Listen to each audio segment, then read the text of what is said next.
LDF government സാധാരണക്കാർക്ക് internet ലഭ്യമാക്കുന്നതിന് വേണ്ടി അവതരിപ്പിച്ചൊരു പ്രോഗ്രാമാണ് കെ ഫോൺ.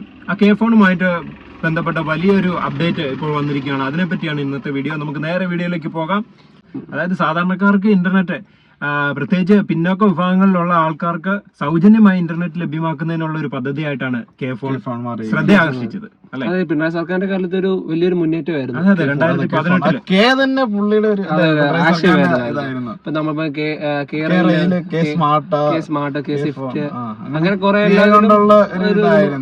അങ്ങനെയാണ് പുള്ളി നമ്മൾ കെ ഫോൺ കൊണ്ടിരുന്നതും. ഒരുപാട് വിമർശനങ്ങളൊക്കെ വന്നിട്ടുണ്ട്. എന്നിട്ടും അതിനെ അതിജീവിച്ചാണ് അത് മുന്നോട്ട് 2018 വന്ന ഒരു പദ്ധതിയാണ് കെ ഫോൺ. നമ്മൾ അത് സ്കൂളുകളിലും അതുപോലെ സർക്കാർ ഓഫീസുകളിലും എല്ലാം സൗജന്യ വൈഫൈ ഇപ്പൊ നമ്മൾ പിന്നോക്ക വിഭാഗത്തിനെ മുൻനിർത്തിയൊക്കെയാണ് ഇതെല്ലാം സംരംഭങ്ങളെല്ലാം കൊണ്ടുവരുന്നത്.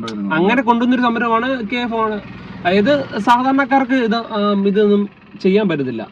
എന്താ പറയാ, അക്കോമഡേറ്റ് ചെയ്യാൻ ഇത്ര കാര്യങ്ങളൊക്കെ ചെയ്യാൻ പാടുപെടും. അപ്പൊ അങ്ങനെ ഒരു ഇത് സെറ്റപ്പാണ് നമ്മൾ LDF സർക്കാർ ഇതിന് കൊണ്ടുവരുന്നത്.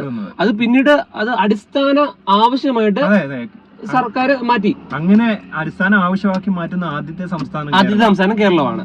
അപ്പം ഇപ്പം മനുഷ്യന്റെ സത്യം പറഞ്ഞ ഹ്യൂമൻ ബേസിക് നീഡ്സ് ഒക്കെ എന്ന് പറയുന്നത് ഇന്റർനെറ്റ് ആണ്. കാരണം ഇന്റർനെറ്റിലൂടെയാണ് അവര് ലോകം എല്ലാ കാര്യങ്ങളും അറിയുന്നത്. പ്രായ വ്യത്യാസമില്ലാതെ എല്ലാരും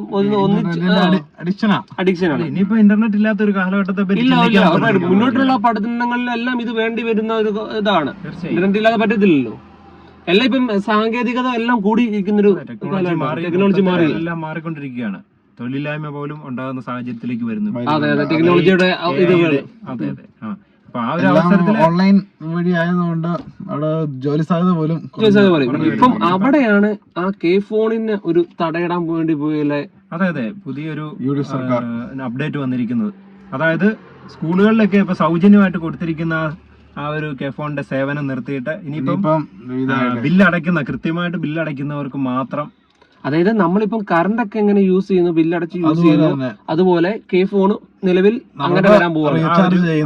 അതെ, നമ്മളിപ്പോ മൊബൈൽ ഫോൺ റീചാർജ് പോലെ ഇത് സൗജന്യം എന്ന് പറഞ്ഞ് കൊണ്ടുവന്ന ഒരു സർക്കാർ പദ്ധതിയാണ്. പിന്നീട് അത് ഇപ്പം അങ്ങനെ മാറുകയാണ്. അതിന് വില ഇടുകയാണ്, പേരിലേക്ക് മാറുകയാണ്. ഇപ്പം പുതിയ സർക്കാരിന്റെ നയമാണ്.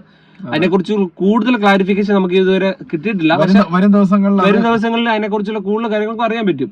ഇപ്പൊ നിലവിൽ അതിന് കെ ഫോൺ ഇപ്പൊ സൗജന്യമല്ല എന്നാണ് നമ്മൾ അറിയാൻ സാധിച്ചത്. സൗജന്യം നിർത്തിപ്പോകുന്ന ഒരു അവസ്ഥയിലേക്ക് എത്തിയിരിക്കുകയാണ്. അതായത് ഏതാണ്ട് 6000 സ്കൂളുകളിലാണ് ഈ പദ്ധതി പ്രകാരം ഇന്റർനെറ്റ് കണക്ഷൻ ലഭ്യമാക്കിയിട്ടുള്ളത്.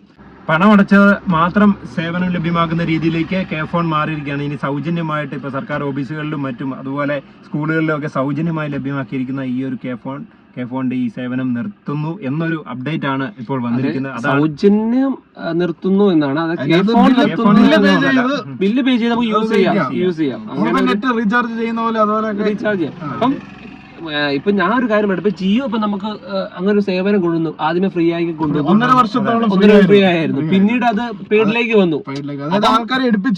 ആൾക്കാർക്ക് അത് മനസ്സിലായി. അത് എത്രത്തോളമാണ് നമ്മളെ മറ്റുള്ള കമ്പനീസ് നമ്മൾ ഊറ്റിയെന്നൊക്കെ മനസ്സിലാക്കി എടുത്തിട്ട് അവര് അത് പെയ്ഡിലേക്ക് കൊണ്ടുപോകും. ബാക്കിയുള്ളവർ അതുപോലെ അതേ ഇതിലേക്ക് വന്നു.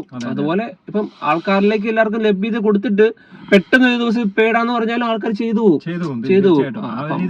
ആ രീതിയിലേക്കാണ് കമ്പനികളെ കാണിക്കുന്ന സമീപനമാണ് സർക്കാർ കാണിക്കുന്നതാണ് തോന്നുന്നത്. അപ്പം അത്യാവശ്യ ഘട്ടങ്ങൾ ഈ സ്കൂളിൽ കോളേജും അങ്ങനെയൊക്കെ പറഞ്ഞാൽ അതൊരു ബേസിക് ആയ കാര്യങ്ങൾ. അവിടെയൊക്കെ ഈ പെയ്ഡ് എന്നൊക്കെ പറഞ്ഞാല് വളരെയധികം ബുദ്ധിമുട്ടായിരിക്കും. അവിടെയൊക്കെ സൗജന്യമായിട്ട് തന്നെ ലഭ്യമാക്കേണ്ടതാണ് സാഹചര്യം. അതായത് പിന്നോക്ക വിഭാഗത്തിനെ പോലെ തന്നെ സ്കൂളുകളിലും ഇതുപോലൊക്കെ ചെയ്യേണ്ടതാണ്. പബ്ലിക് സ്പേസുകളിലും ഇത് സൗജന്യമായിട്ട് കൊടുക്കണം. അതെല്ലാം നിർത്താൻ പോവുകയാണെന്നുള്ള ഒരു അപ്ഡേറ്റ് ആണ് നമുക്ക് പങ്കുവെക്കാനുള്ളത്. വരും ദിവസങ്ങളിൽ നമുക്ക് കൂടുതൽ ക്ലാരിഫിക്കേഷൻ കിട്ടും. അതിനെക്കുറിച്ച് വീണ്ടും നമുക്ക് വീഡിയോ ചെയ്യാം.